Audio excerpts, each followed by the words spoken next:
Since before Christmas on the programme, we've been talking about the lack of playing facilities, sporting facilities for the children of Dublin 8.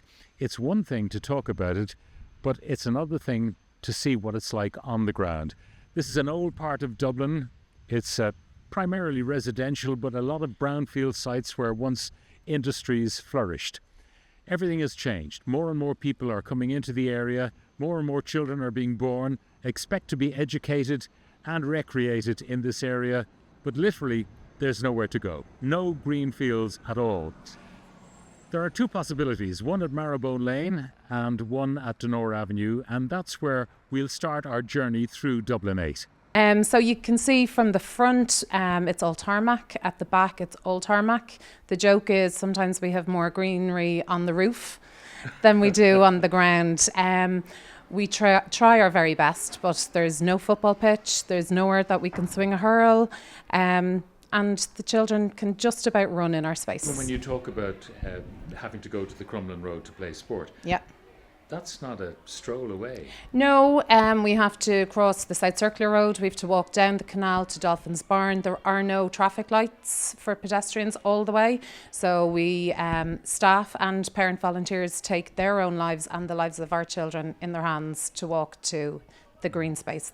We think we do great with the space that we have. The children are happy to be here, but there's no green space. You cannot play a proper game of any sport. And this is for 190 students. Absolutely. Yeah. You've already made your way into Leinster House though, haven't you? Yeah, I did a few weeks ago. What was your mission? Well, I went in to talk about the lack of sport facilities around my area, and I feel like I got my word across to respond, to be honest. Now, tell me about that. I mean, do you play sport? Can you play sport? Is there a place to play any kind of sport?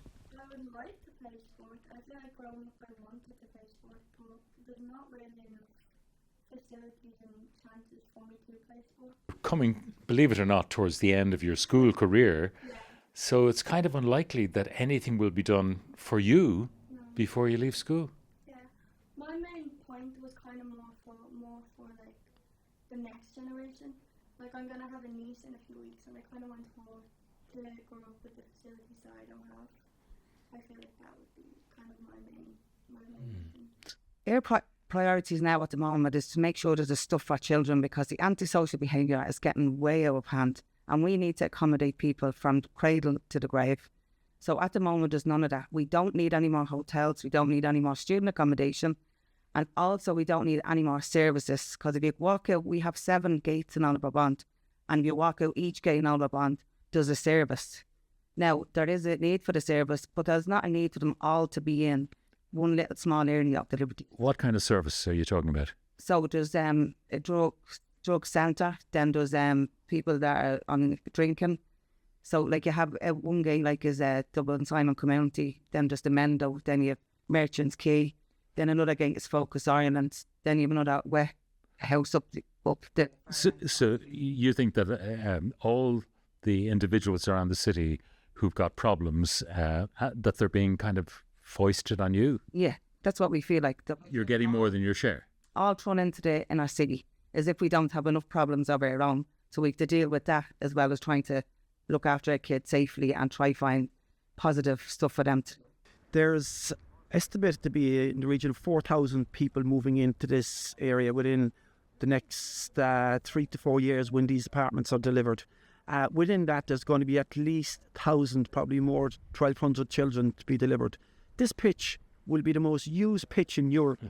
To get access to this, that's why it's critical we look at Marrowbone Lane, and don't wait till we're in another crisis. Get Marrowbone Lane. Our goal is to have Marrowbone Lane delivered by 31 July 2026. Let the council have a vision. Let them care about children, because that's the one thing I've noticed about here, is that children are at the bottom of every... They don't rate in the decisions of the council. That's our experience. And if you speak to others in the area, they don't rate in the decisions of the council.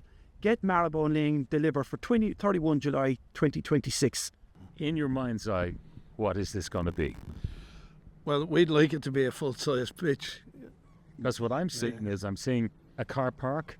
I'm seeing sheds with corrugated iron roofs. I'm seeing, dereliction. I'm seeing a pipe store. But it's certainly big enough to contain possibly even a Croke Park-sized pitch. Well, there's a massive amount of land there, and it's not being utilised the way it could be utilised. Now, Dublin City Council has shown plans at one stage, going back a couple of years ago, about what they wanted to do, and we drew up plans to work with them that we could all get something out of it in regards of a community facility and them or whatever. But look, we need them to be actually talking to us. So is this potentially going to be realised as a pitch? I mean, it's right adjacent to the sports club here. It would be perfection. Perfection. And Dublin City Council have it in their own development plan for the city for 2020 to 2028 to develop this area, the Marrowbone Lane depot site, as a sporting and recreational facility. But the problem is getting it from black and white into colour. The problem is making it happen. The problem is that when we actually go to actually try to expedite that, it hasn't happened since we've been banging on the door. If we get what we're looking for, which is one pitch here, one pitch in Teresa's Gardens, we'll have a tenth of what everybody else has. And the problem, it's obvious to state, but kids only have one childhood. They only have one go at getting this, and the amount of children that have grown up in this area over the last 30 years without that opportunity, I don't even know how many. They say we talk about losing lives and going to funerals and all that kind of stuff. It's not even kids that actually die. It's kids that don't fulfill their potential, that miss the opportunity, that don't get what other kids get in other communities all around Dublin and Ireland, of linking in with the GA club or linking in with the rugby club, getting a job off this fella, getting a chance off that fella, meeting this girl or that girl. All those opportunities that happen in society all around the rest of the country don't happen here.